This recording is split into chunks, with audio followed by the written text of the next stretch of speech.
Hello friends, my name is Jess and welcome back to my channel, Books Past Bedtime.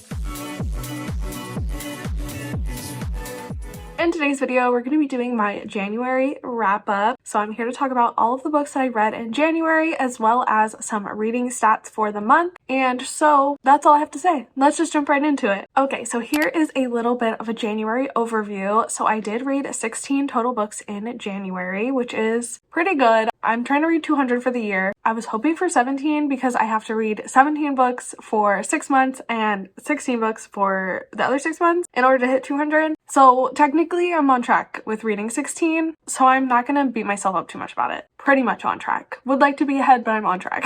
And then I've read 4,523 pages, and I also listened to nearly 10 hours of audio. This is real time. I used to track like the length of the audiobook, but now I'm like tracking time that I'm actually like listening. If that makes sense, this is real time. My average rating for the month was 3.7. I did definitely have some wins, but I also had some like meh and not so great books, so this is pretty average. I did acquire 6 books this month. I didn't unhaul anything. I did end up rereading 2 books and I finished everything I started, so no DNFs. As far as the source of my books go, I did have like a fairly wide range of how I consumed my books this month. So I listened to 1 book solely on audio. I did read 9 ebooks, which is pretty typical. I'm a Kindle Unlimited girly through and through, so lots of my books I read are from there. I read 3 books physically, and then I did read 3 books like physically plus audiobook, like a mixture, so that is that category as well. A little further, like a breakdown of what I've read: 14 were novels, 2 were novellas. As far as genres go, I do mostly read adult books. I read 13 adult books, and then I read 1 new adult book, 1 YA book, and 1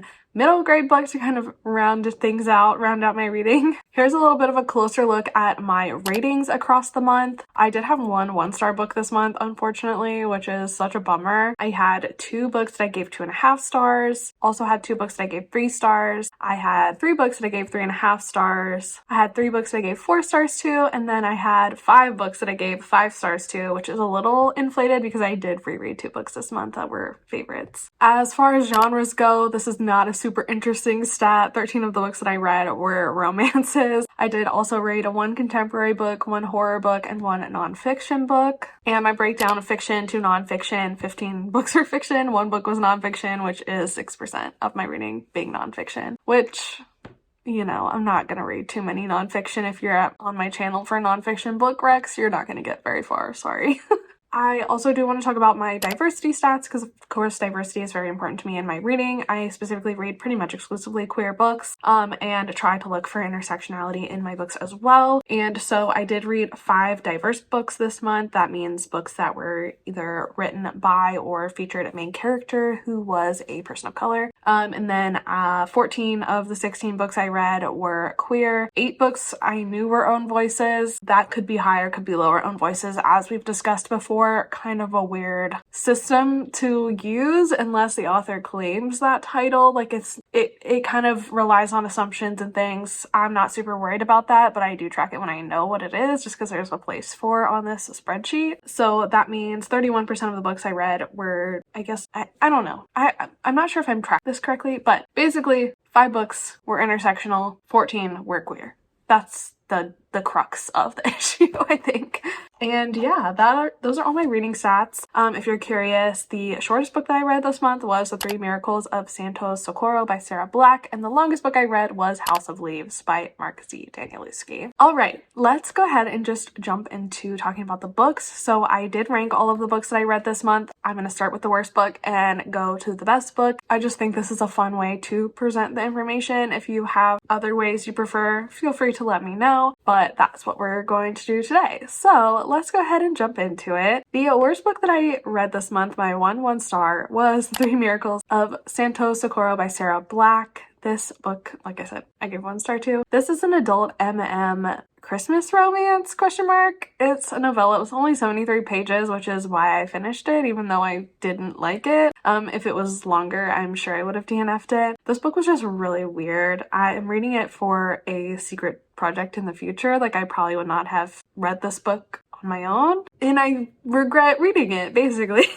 So this is basically a book where these two men are in an established relationship, and it's like Christmas time, and they're like trying to figure out how to progress their relationship. Santos, his family hates his partner, and so his partner is like kind of trying to win his family over and doesn't know if they can be in a more serious relationship because his family doesn't like him. And then there's this whole weird like thing, which is based on the title, The Three Miracles of Santos Socorro. I don't know if this is some kind of like myth or religious story, but basically the main character was like equated to Jesus, and there were these 3 events that happened to him where he should have died, but he survived, and he kept like getting marks on him like he was crucified like Jesus. And it was just like a very, very strange concept. Maybe it like could have been cool, but I couldn't really figure out what this book was trying to do. Like if it was trying to make some kind of weird commentary on religion, or I have no idea. But the crux of the issue, it was written really poorly. Like the writing was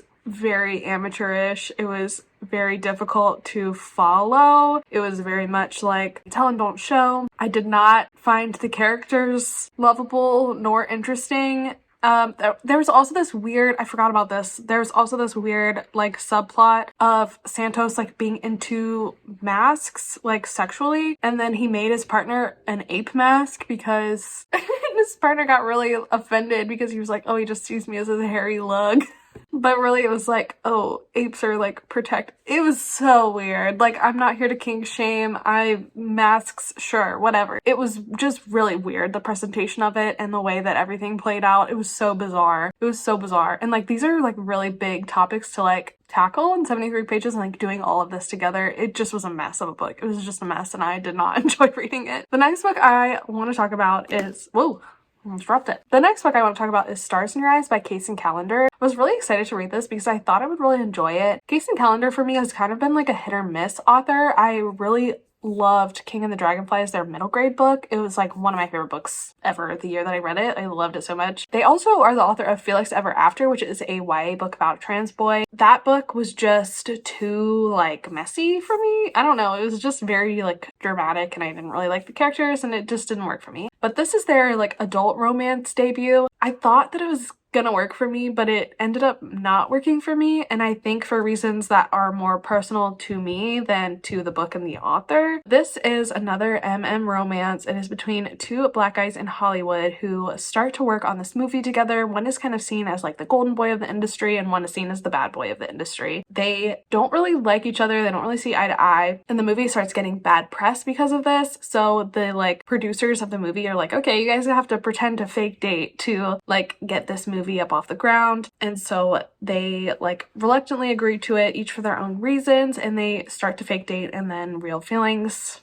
come up. The problem with this book is Logan, the bad boy, like is the way he is because he has experienced so much trauma. He was abused his entire life as a child actor in the industry, just really like heinous, horrible things. And there is also an on-page essay scene where Logan gets essayed. This historically not something I take well in books. It really triggers me. It does have a like trigger warning page in the beginning, but it just says mentions of past childhood sexual abuse and sexual assault. If it's just mentions, usually it's fine for me. This was, in my opinion, not just mentions. This was like on page detailed explanations of things, and it was just way too much for me. Like I really like had a hard time bouncing back from this book after I read it, and I think me as a reader, I could have been more responsible in seeking out the details of these triggers. I think that's, like I said, a me problem and just something I need to be more aware of in the future. But at the same time, like I don't know that this book with the like happy-go-lucky kind of plot was the right medium to discuss childhood trauma in Hollywood. And a lot of Logan's healing was very much like skimmed over, which I didn't love, and it just was kind of like night and day, like him being in crisis and then him being not like cured but better. We didn't get to see any of that, and the romance thus just kind of felt, I don't know, there was just this, I think 1 wasn't what I expected, and 2 triggered the fuck out of me. So I ended up giving it 2.5 stars because I did not enjoy reading it really. I did come to care about the characters, and I thought it was written fine. I don't think that it had the nuance that was needed for the discussions of these topics. I just feel like it should have picked if it wanted to be a romance between a bad boy and the golden boy, or if it wanted to be more literary and discuss like trauma in Hollywood. I don't know. It just didn't mesh, and it could be me. It might not be the book, but that's just kind of how I feel about it. So that's this one. The next book I want to talk about is The Age of Magical Overthinking by Amanda Montell. This is the nonfiction book that I read this month. I didn't really like it. I ended up also giving this one 2.5 stars. This is kind of marketed as like why, like kind of an exploration of like our current social culture and climate and how it influences people's like anxiety and the way they overthink things. And I don't know, it wasn't really though very scientific or very informative. It felt more like a memoir of Amanda reflecting on little vignettes in her life and comparing it to some well-known psychological theory. It was kind of just a strange book. I really preferred her first book about cults. Even that one was kind of a little disjointed and kind of a little bit too focused on Amanda. But I do think that that one was done better. This one just felt like it didn't really know what it was trying to say or what it was trying to do. And so I didn't really enjoy it. It was fine. It was short. I listened to it in an evening on audio. But yeah, something off about it. I don't know. Next on my list is Cabin Fever by Ro Horvat. This is an novella. It is bodyguard, age gap, smutty.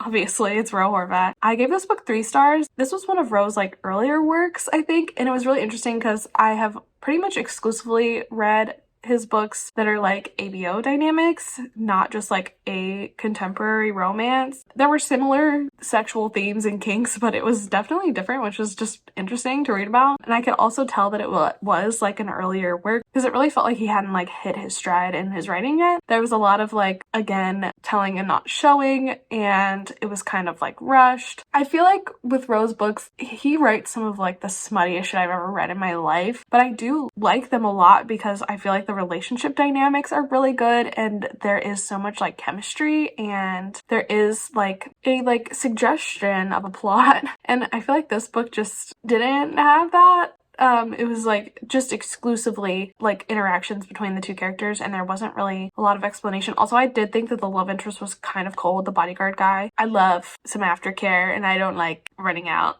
on your partner, and so that happened a couple times in this book, which I didn't love. This was fun. This was actually the first book I read this year. I literally read it on the first when I was sick in bed with norovirus. So I also could have been a little delirious, but I did end up enjoying it. It just isn't like a new favorite or super memorable, so I ended up giving it 3 stars. Similarly, I also gave 3 stars to Helping Hand by Jane Northcote. This is another sort of new adult novella. This one is also contemporary, but it is between 2 housemates. It's another romance. It's between these 2 housemates who live together. They're going to university. It's set in England. All of their roommates are going out and partying, and these 2 are the ones that are staying at home because one needs to work on his academics and the other doesn't have any money. So they end up staying at home and they realize that they're like there's kind of some sexual tension going on between them. And so they're like, well, let's masturbate together. And so this kind of sets off this chain of events where things just get more and more serious and more physical between them until it gets to the point where they're discovering their sexuality and discovering that they're in love with one another. So this is very much a story of like college-aged sexual discovery. And I ended up really liking it. It was really cute. I liked the way that the relationship built. I thought it felt like fairly realistic to thinking you're straight your whole life and then kind of discovering that you might not be. I don't know, like it was good. I don't really have very much else to say about it. Like I did think it was written well. I thought there was good chemistry. I end up enjoying the characters, but it was too short to really like be super invested in it. So that's why it got a 3 star for me. I don't think that this is a new favorite or something that is super memorable, but it's a good like middle of the pack sort of book. Next on my list is Fearless by Nikki James. This is another romance book. It is age gap with like a mild daddy-dom situation. I picked this up because I wanted to read about that trope.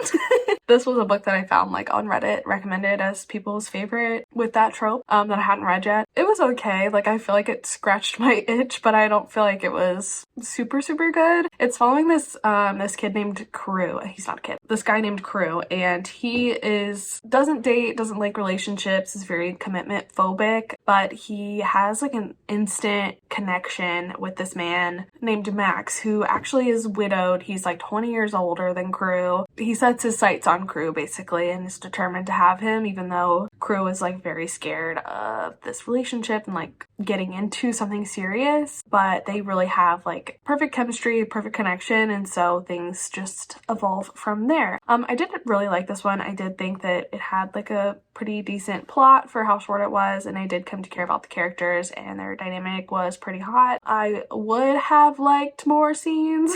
Either way, it was still pretty good. It was more solid than the other two I talked about. Again, like not something I will think about for a long time. I am honestly struggling to remember details to talk about right now. I ended up giving this one 3.5 stars, and it was okay, like if you're looking for something like that, but it's not something that I would necessarily like go out of my way to recommend. Switching gears completely.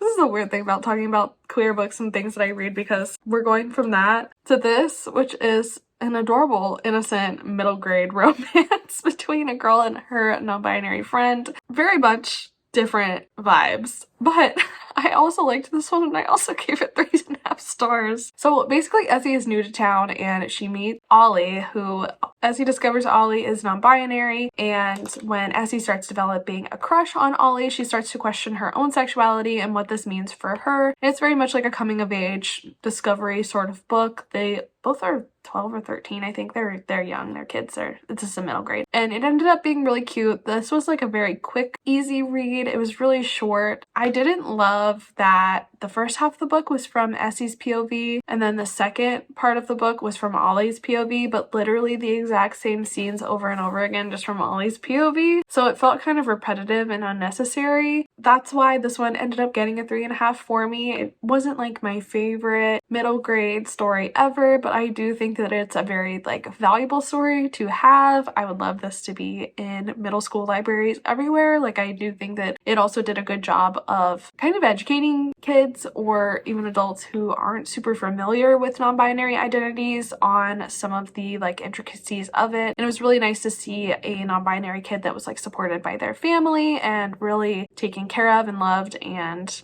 I loved that too. Like, it's good to see them struggle with things that aren't acceptance by the people that are supposed to love them unconditionally, you know? I know we talk about that a lot in queer circles, like finding books like that. So if you're looking for something, this is a good one. It basically, the drama was about Essie and Ollie being together when Essie was only there temporarily and would be moving back home. And it also dealt a lot with like family issues and things, as Essie's parents are getting a divorce. So there was a lot of good in here. I did enjoy it, but again, the writing, the shortness of it, and also the repetitiveness of it kind of drug the rating down for me a little bit, and so that's why I ended up giving it 3.5 stars. Ultimately, I did like this one, and I would recommend it though, so if you're interested, I would definitely check this one out. Next, I want to talk about The Truth of Loving You by Heather Leeson. This is the last book I read in January, and I read it for Kayla's Buzzwordathon because the prompt for January is truth and lies, and I was trying to find something that I already had on my TBR that I could read, and just nothing was really coming up. I do have a couple thrillers, but they're like wrapped up or not at this house or my parents' house, so I was like, what the hell am I supposed to read? And I did find a thriller on Libby, but also I don't want to read a thriller.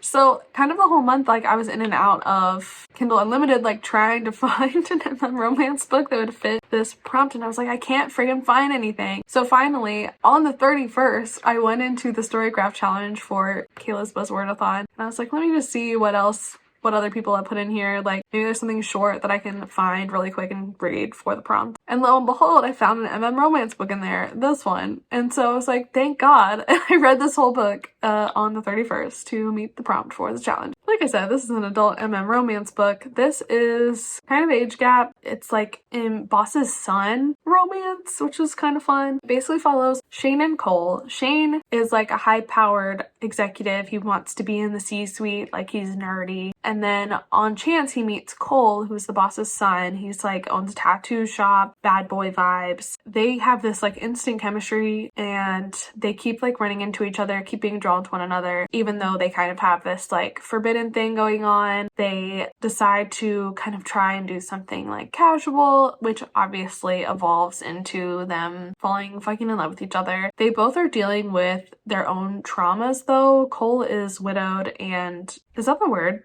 When you're a man, doesn't matter. He's widowed, his partner died. And Shane has his own issues that he's dealing with, which take a really long time to be revealed. They're definitely a spoiler, so we won't get into it. But they are trying to like learn how to trust each other and let each other into their lives. And so it really is a really good love story. Like the physical part is kind of fast. And also the third act is a little drawn out. And that's why this one got 3.5 stars and not like 4 or 4.5. But I did end up really liking it. It is a debut, so I do feel like there are some things that I would change, like I just mentioned, but for the most part I thought it was really solid and I did really enjoy it. I came to really care for the characters. I really enjoyed their romance, wanted them to be together, and yeah, I thought it was just pretty good. It was good. I was really glad that I found this for that challenge. So yeah. The next book on my list is Power Play by Avon Gale. This is another romance. This is a hockey romance. And this one is really interesting because it's following our two main characters who get hired to coach this like new hockey feeder team, AHL team, I think. I don't know enough about sports. Everything I know about sports has come from romance books. Anyway, but these two have history together, so the one was the reason for the other's career-ending injury when they both played in the NHL. So there's some drama, and that's kind of why they were hired, because they want the press involved in this rivalry situation between the coaches. But it ends up that the two coaches really like each other and really enjoy each other's company, and they become friends, and they understand like what happened was an accident, and they get to like forgive and move on, and then they have a romance, and I really liked it. I thought it was really good. I wasn't sure how I would feel about this one. It's another one that I read for that same project that I read Santos Socorro for, so I was like, oh god, it's not gonna be good, but it was good. It was good. I really liked it. This is like a solid 4-star book. It's also pretty short if you're looking for something to fly through. It's on KU. It was just a really solid sports romance that had like a little bit more in the form of like emotional depth and like chemistry and a cute relationship. I don't know. I really liked it. I thought it was good. Next on my list is Hot Shot by Claire Lydon. So this is a WLW sports romance. It's a soccer romance. The one girl is a new recruit to this team in England, and the other girl is like the lifestyle coach of the team. She's kind of like a pseudo therapist in a way, which is kind of a weird power dynamic, and I wasn't really sure how I felt about it, but basically they excused it because she's just a lifestyle coach or something, and she doesn't actually like have a degree or use psychology to help these people. I don't know. She works for the team. The other girl plays on the team. I ended up really enjoying this one. It was a solid 4-star read. I basically just need more sapphic sports romances in my life, and honestly this is one of the better ones that I've read. I've read quite a few that were kind of a letdown, so I was really glad to find this one because I did really enjoy it. I liked learning about the characters. I liked how they became friends and then like eased into being lovers. It was a little bit slow at times in the third act. Breakup was kind of painful, but you know, those things aside, overall I thought it was a really good, really solid read. Again, I gave this one 4 stars and I would definitely recommend this one. And the last 4-star book of the month was The Stars and the Blackness Between Them by Junauda Petrus. This is a sapphic YA book about immigration, family, friendship, first love, discovering your sexuality, and also grief. There is a lot packed into this book, but unlike some of the others on this list, I thought that it tackled all of these topics with grace, with nuance, with brevity, just beautifully done. Like I really enjoyed it, this book. I thought it was really good. In this book, we're following Audrey and Mabel. Audrey is from Trinidad, and her mother discovers her kissing another girl. As a result of this, she kind of loses her mother's love, basically, and her mother ships her off to live with her father, who lives in Minneapolis, Minnesota. And so Audrey has to deal with immigrating to this new country, feeling alone, missing her family, like her cousins and her grandmother who still loved her after this incident. Her mother just fucking sucked. And being in this like strange and unfamiliar place with this man who she's only met a few times in her life, and just really feeling like exiled and alone. And there she meets Mabel, who is the daughter of one of her dad's best friends, and her and Mabel do find this like instant connection, this instant friendship, and Mabel kind of helps her navigate being in this new country and meeting new people and understanding the way things are. And then they start to have these like feelings for one another, and it ends up being very, very sweet. Mabel is also dealing with something though that ends up being very life-changing for not only Mabel but everyone in her life, and it is very emotional. There's so much in this book and it was just really beautifully well done. I really, really loved it. It might be closer to like 4.5 stars than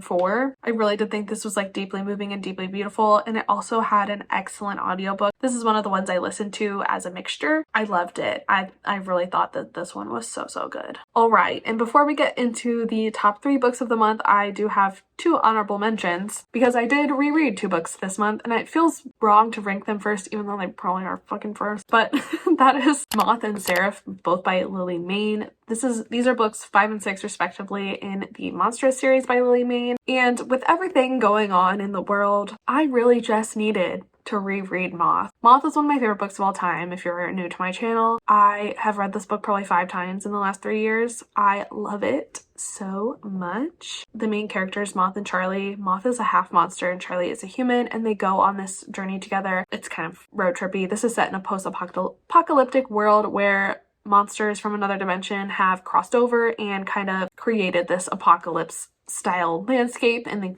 current US. And so all the people live along the coast in these military protected zones. The world's controlled by the military, and then in the wastes, which is like the middle of the country, are the monsters. Some people that have refused to live in the city called raiders, and some like lone nomads. Charlie used to be in the military, but he and his friend Hunter had this incident, and they have kind of been separated from the military for a long time. Charlie's kind of planning to go back because he doesn't know what else to do, but he jumps at the chance to go on this journey with Moth as an excuse to not go back to the military because no one wants to go back to the fucking military. And so Moth is very self-conscious of the fact that he is half monster, half human. He doesn't feel like he fits into either world, and so he kind of comes off as like gruff and grumpy as kind of like an exterior protective shell against these insecurities and feelings. And Charlie really is just the best pairing for Moth because he is so patient, so funny, so kind, and he just breaks down Moth's walls inch by inch painstakingly but without complaint, and he just desperately wants Moth to see like how beautiful and wonderful he is and like how much Charlie loves him.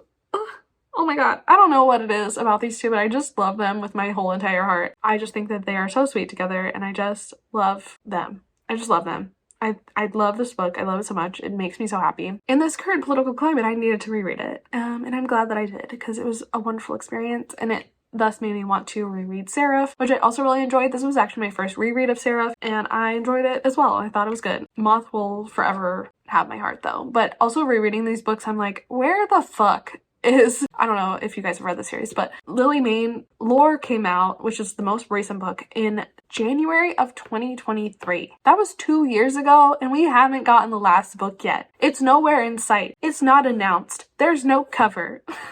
I'm like, girl, what is going on? Where the fuck is the last book? Everyone has been wanting the last goddamn book since like the first book came out. Oh my god.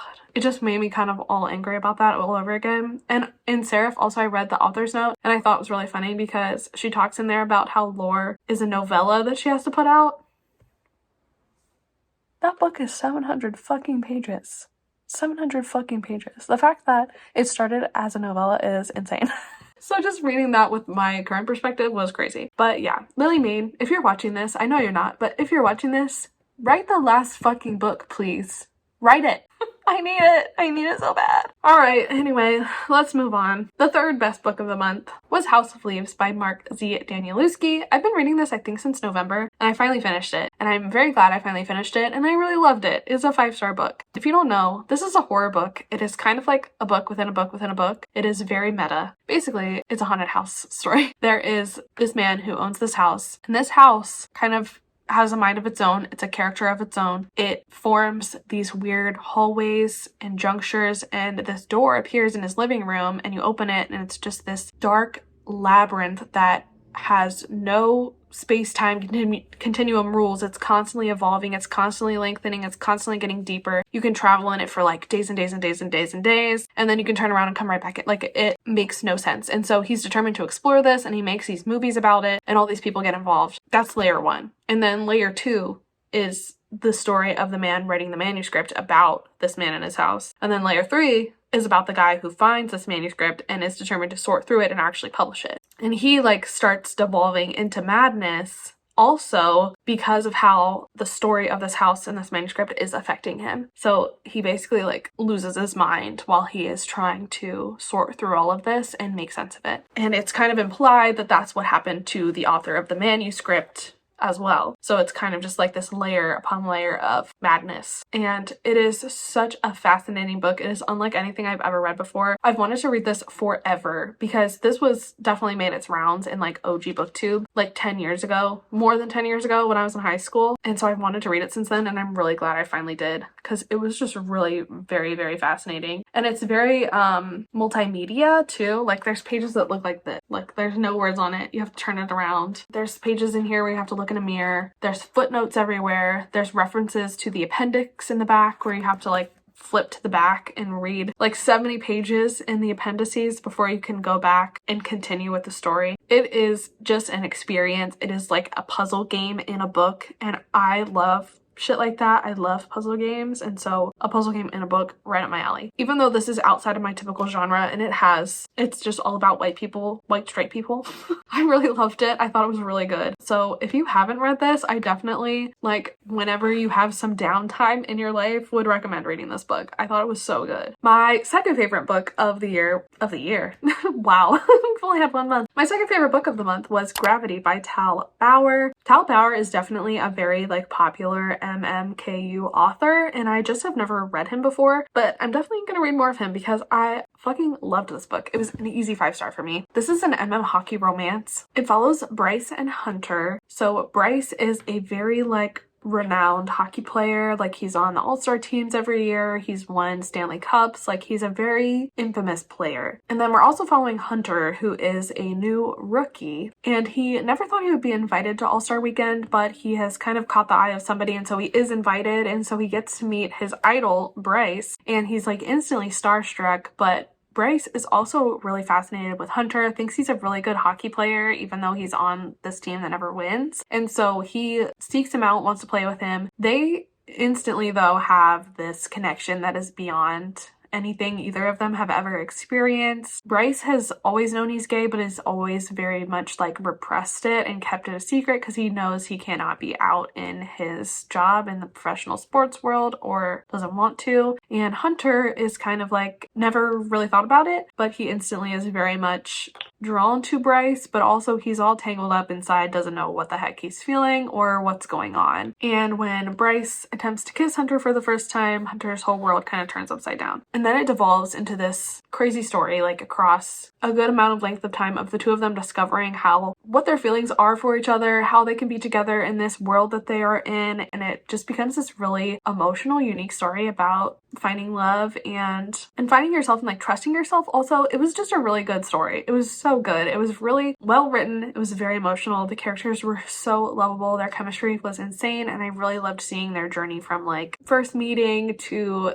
repairing their relationship, becoming friends, and then eventually into lovers. Like it just was a really good, really solid, really believable progression of the relationship, and there was not a second of this book that I was like bored. Well, I do say it got a little hockey heavy in the middle a little bit, and I don't give a shit about sports. But overall, it was so good. It was such a solid read, and if you haven't read Tal Bauer like me, I would definitely recommend. I think that he's a very talented author, and there's a reason why his books are so popular, and I finally figured that out, so I'm glad. All right, and then my favorite book of the month, we've already talked about this in another video, but my favorite book of the month is We Could Be So Good by Cat Sebastian. I loved this book. I didn't think I wasn't gonna love this book, but I'm glad to have it confirmed because it was amazing. This is a historical romance set in the 1950s in New York City between these two men who work for this newspaper. Nick is kind of like a pull yourself up by your bootstraps kind of person, whereas Andy is the son of the owner of the newspaper. So Andy's kind of gotten things handed to him his whole life, but Andy is also a huge mess. Like, he's just a disaster human being. And so Nick takes him under his wing, kind of shows him the ropes of the newspaper, shows him how to survive at the newspaper, and they become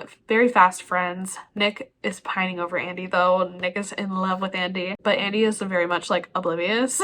But they form this really like close friendship, and eventually things start to turn into something more. And then it becomes another issue of them being gay in the 1950s. Even though it is New York, it's still the 1950s. And they're trying to figure out how they can, what a relationship would look like for them. It was just such a well-researched, well-done story. I would not expect anything different from Cat Sebastian. I've typically read pretty much exclusively Regency from them before, so it was really interesting reading from a different time period, and I thought they did such a good job with it. I thought it was so good. I loved all of the family dynamics in here. I loved like the found family aspect, and all of the friends and side characters in this story were also so good. And of course, I loved Nick and Andy so much. They're so different, but they complemented each other so well. This book was like funny, it was just fun, it was emotional, like it was just so good. It was such a good book. Just an insanely good story. And all of the, you can see I dog-eared a lot of things that I want to go back to and like highlight and annotate.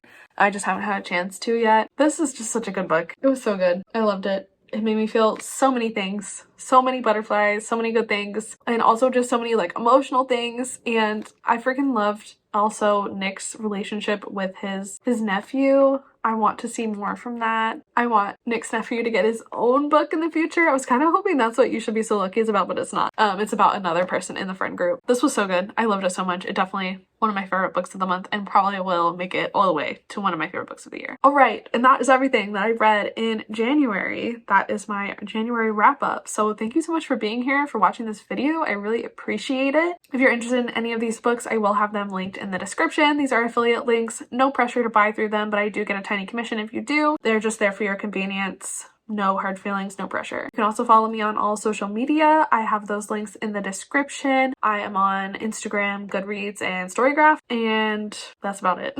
Also, don't forget to do all the fun YouTube things, like this video, subscribe if you're not already, comment down below. All of these things help me in the algorithm, help support my channel, and I just really appreciate them. So I would appreciate you if you did that. And I think that is all for me today. So thank you so much for watching this video. I really appreciate you being here, and I will see you in the next one. Bye.